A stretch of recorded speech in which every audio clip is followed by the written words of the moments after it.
বিমান দুর্ঘটনায় নিহতদের আত্মা শান্তির কামনাতে মৌন মোমবাতি মিছিল তৃণমূল কংগ্রেসের খয়রাসোলে। সম্প্রতি গুজরাটের আহমেদাবাদে বিমান দুর্ঘটনায় 265 জন যাত্রী নিহত হয়।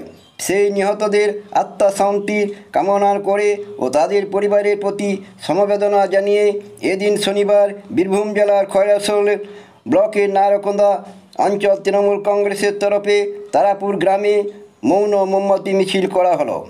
উপস্থিত ছিলেন ব্লক তৃণমূল কংগ্রেস কোর কমিটির সদস্য কাঞ্চন দে, অঞ্চল তৃণমূল কোর কমিটির আহ্বায়ক মোহাম্মদ বাজলে রহমান, তৃণমূল নেতৃত্ব গোপীনাথ মণ্ডল, সৈয়দ আব্দুল মতিন, বাপ্পা পান সহ অন্যান্য নেতৃত্ব কর্মীরা। খয়রাসোল থেকে বিশ্বজিৎ ঘোষের রিপোর্ট।